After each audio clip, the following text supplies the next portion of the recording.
In 1997, General Motors unveiled an engine that shouldn't have worked.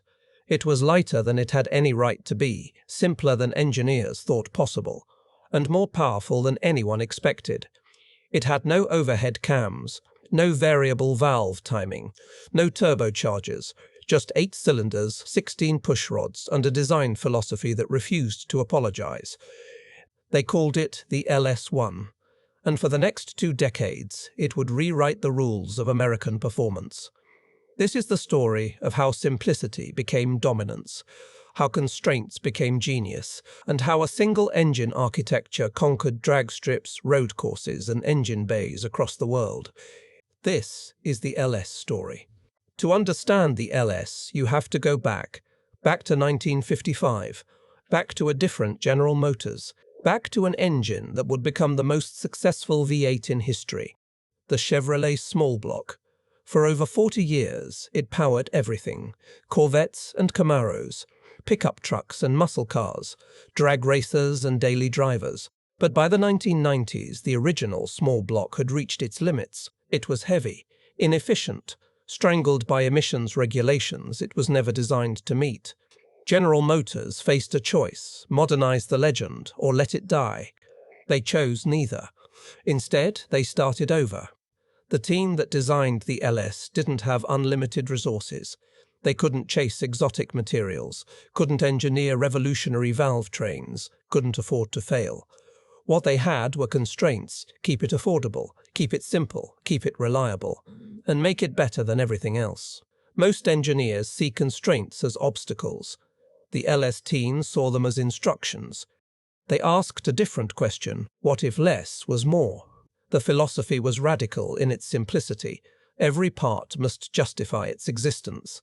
If a component doesn't make the engine faster, lighter, or more reliable, it doesn't belong. No complexity for complexity's sake, no technology for its own sake, no compromises hidden behind clever engineering. Just iron, aluminum, and physics. The LS would prove that a pushrod V8, an architecture dismissed as obsolete, could outperform engines with twice the complexity. But first, they had to build it. The foundation of every LS engine is the block. But this wasn't the cast-iron fortress of the old small block. This was different: aluminum, deep skirt design, Siamese cylinders for maximum strength. The walls were thin, but engineered with precision down to the thousandth of an inch. The main bearing caps were cross-bolted through the block for rigidity under power. This block was lighter than the old iron design by nearly 100 pounds, and it was stronger. But weight savings meant nothing if the engine couldn't breathe. That's where the real genius appeared. Every engine lives and dies by its cylinder heads, and the LS1 featured something no one expected: cathedral ports, not a rectangular port, not a traditional oval, but something in between. A curved, arched passage that looks like it belongs in Gothic architecture, not an engine bay. Why? Because the LS team understood something fundamental. Airflow isn't just about size, it's about shape, about velocity, about keeping the charge moving smoothly from intake to combustion chamber. Cathedral ports did all three. They accelerated the air, reduced turbulence, and maintained velocity all the way to the valve. Competitors laughed. Then they saw the dyno results. Weight is the enemy of performance. The LS team knew this. So they stripped mass from everywhere: aluminum block, aluminum heads, composite intake manifold, hollow pushrods, lightweight pistons, titanium connecting rods in the high-performance variants. The LS1 weighed 344 pounds, fully dressed. The old small block, over 500. That's 150 pounds saved weight that could be redistributed lower in the chassis, weight that improved handling, weight that made every car it touched faster. But being light meant nothing if it broke. The LS didn't break. When the first LS1 hit the dyno, expectations were modest. This was a pushrod engine, 2 valves per cylinder, no exotic materials. It should make decent power. Maybe 250 horsepower, maybe 270. The needle climbed. 345 horsepower, from a naturally aspirated, emissions-compliant V8. The room went silent. That number changed everything. But the true genius of the LS wasn't a single engine. It was a system, same basic architecture, same bore spacing, same bell housing pattern. You could swap parts between engines, upgrade from an LS1 to an LS3 with minimal fabrication, build 100 different configurations from the same foundation. Hot rodders called it the ultimate Lego set. GM called it smart engineering, because once the platform was proven, they could scale it, evolve it, build everything from truck motors to supercar engines from the same blueprint. The LS wasn't just an engine, it was an ecosystem. So why did the LS dominate? It comes down to three fundamental advantages: power, weight, and simplicity. Start with the power. The LS1 delivered 345 horsepower. The LS2 pushed that to 405. The LS3 made 430. And the LS7?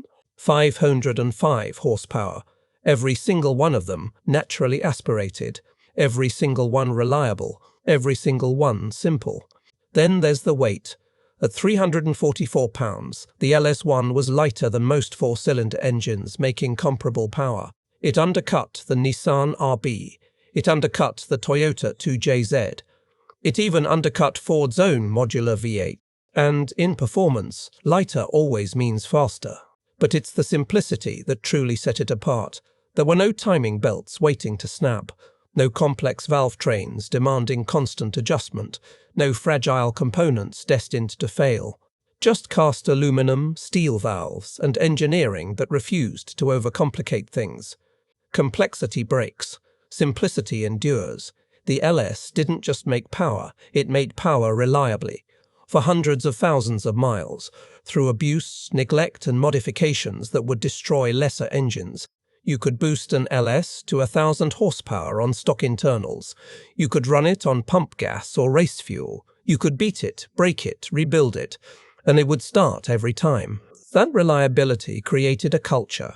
Enthusiasts swapped LS engines into everything: Miatas, Nissans, classic muscle cars, even Ferraris. The LS didn't just power GM vehicles, it powered an entire generation of builders. As the platform matured, GM pushed further. The LS6, a race-bred version with improved breathing and higher compression, 385 horsepower, red line at 6,000 RPM.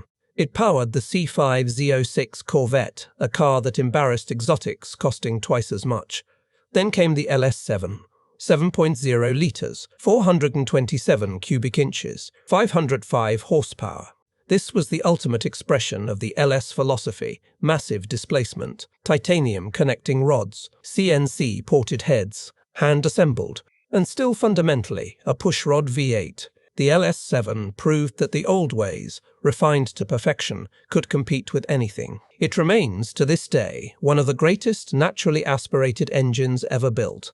The LS engine ran from 1997 to 2013, 16 years, millions of engines, countless victories. It powered Corvettes and Camaros, trucks and SUVs, race cars and project cars. It became the default choice for anyone who valued reliability, power, and simplicity. And when GM finally replaced it with the LT series in 2014, they didn't abandon the LS philosophy, they refined it. Because the LS proved something essential, you don't need complexity to win. You need clarity, precision, and the courage to trust simple solutions. In an industry obsessed with innovation, the LS stood still. It didn't chase trends, didn't apologize for its heritage, didn't pretend to be something it wasn't. It was a pushrod V8 in an age of overhead cams. It was simple in an age of complexity. It was American in an age of global engineering. And it won. Not because it was perfect, but because it understood what mattered: power, reliability, simplicity. The LS engine didn't just conquer America. It reminded us why we fell in love with V8s in the first place.